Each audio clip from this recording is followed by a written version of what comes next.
Have you been playing your minor chords like this?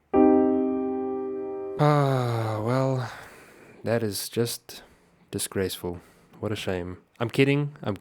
I'm sorry if I offended you. Remember to like and subscribe before you go.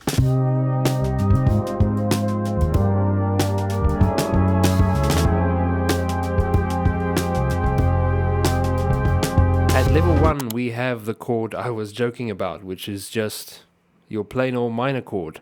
So how do we get a plain old minor chord? Well, there are two ways of doing that. The first way is you can just use intervals. So if we take a C minor chord, to build this chord, we'll start from the root C, and then we'll go up 1, 2, 3 half steps to find the minor third. To find the fifth, we count another 4 half steps. So we're going to go from the E flat, we're going to go 1, 2, 3, 4, and there is the fifth of the chord. The other way to build a chord, which is the way I prefer, is in the context of a scale. So if we're in C major, for instance, and we build a triad on each of these scale degrees, then you'll find that chords 2, there's chord 2 is minor, chord 3 is also minor, 4, 5 are major, and then 6 is minor again. So to go back to our C minor chord, because this chord can be either chord 2 or chord 3 or 6, it can be in 3 possible major scales. So if it's chord 2, it comes from B flat major. 1, 2, build the triad, then you find your C minor. If it's chord 3, then it comes from A flat major. So 1, 2, 3. If it's chord 6, it comes from E flat major. 1, 2, 3, 4, 5, 6. And then you build the same chord. Now, a basic minor chord definitely has its uses. It was used with great effect by one of my favorite artists, up-and-coming guy. Not sure if you're familiar with his work.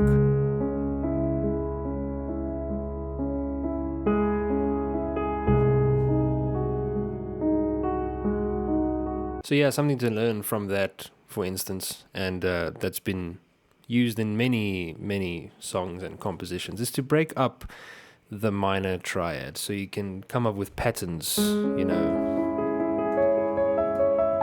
So that's a really effective way of just using the triad. And if you play this chord with an open voicing, take the triad, whichever note is in the middle of your chord, so here it's the E flat, drop it down an octave. Now you get this nice rich sound from a triad. Hold up. He plays the chords for the algorithm,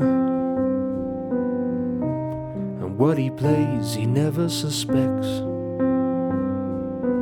Moving on, we get minor 7 and minor 6 chords. So if you look at our C minor chord, we're just going to put an additional minor third on top of that. So a minor third above G. You can either think in this scale, so if this is B flat, if it comes from B flat, follow the scale, you get to C minor 7. If you use intervals, then it is 3 half steps. 1, 2, 3. In popular music, I think of this chord as a very soulful kind of sound. Reason for that is because it shares a lot of the notes from chord 4, and it can also work as a sort of a sus chord going back to chord 1. So like if we're in E flat major, for instance, the 2 chord would be F minor 7, and then if we're playing 2 and we go to 4, it's still it sounds like chord 4, it's just like major 6, right?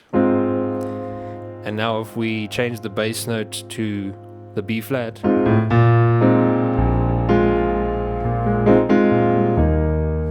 so yeah, a really soulful sound.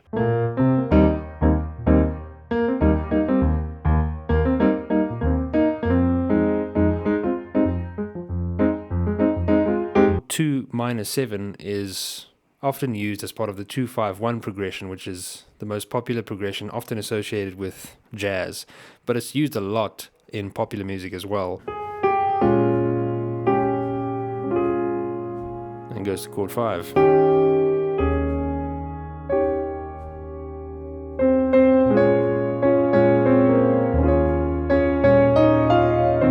And I mean, you can pluck quite a few Stevie Wonder songs that have chord 2 minor 7s as part of a 2-5-1 progression as well.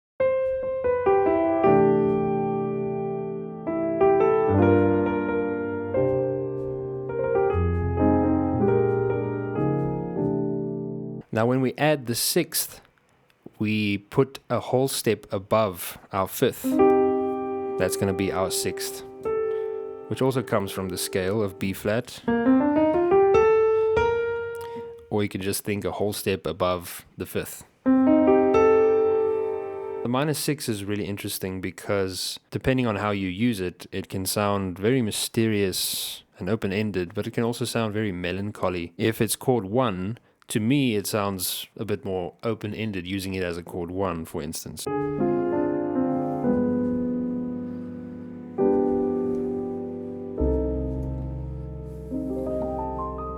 You can also use this chord as a chord 4 minor. If we're playing the C minor 6, if you think of this as chord 4, C is the 4th of G. So if you resolve this, that's really nice. And I mean, you could use the normal 4 minor, which sounds like the Amen chord. It's just a minor plagal cadence, right? There's actually a song by one of my favorite singer-songwriters at the moment, Bruno Major. If you don't know him, check him out. But anyway, on his first album, there's a piano song that starts right on that minor 6 sound, 4 minor.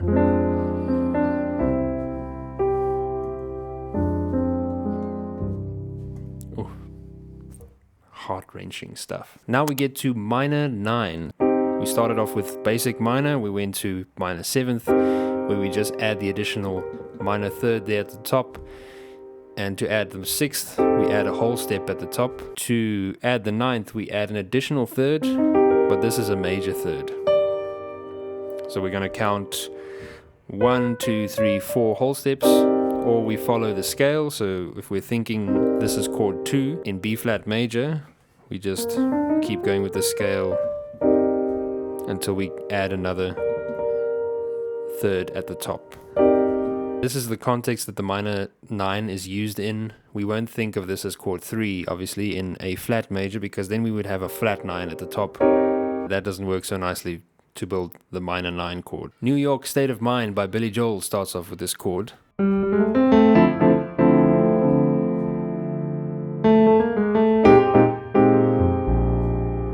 Want to know more about that second chord? I did a whole video on it that's about sus chords, which is what this is. And yeah, it's actually done surprisingly well. I think most people just think it's because I was going to talk about Among Us for some reason, because it's a sus chord. Anyway, check it out. And like and subscribe. And hit that little bell. Okay, so now we get to minor 11. To construct the minor 11, we're up to the 9th now. So we just keep going. We're going to add another 3rd here, and this is going to be a minor 3rd. So again, from the minor 9, you just count another 1, 2, 3 half steps, or if you follow the scale, it's just another 3 notes from the 9th, 1, 2, 3. And you'll notice that I'm including the 9th, and the minor 11 chord often does include the 9th. It's just a nice bit of color there. This is a really smooth sounding chord, and you find it a lot in neo soul and R&B.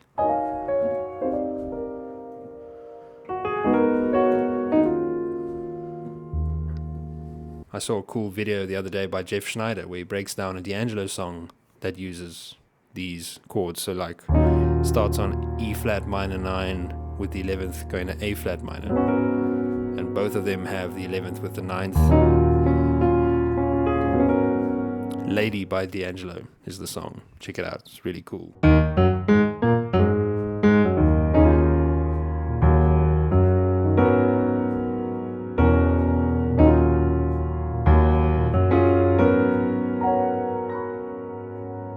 And the last level of minor we're going to be talking about here actually has the word major in the chord name. If you think back to how we built the minor 7th, just have the minor triad there, adding the minor third at the top.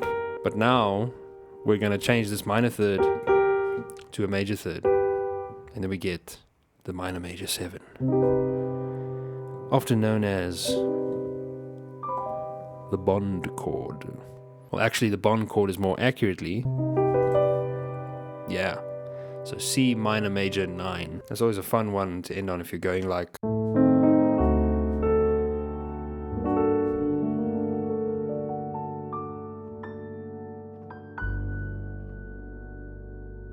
I hope you enjoyed this video. If you did, hit the like button. If you loved it, hit the subscribe button. Even if you did not love it, hit the subscribe button. I would really appreciate that. Thanks. Till the next one.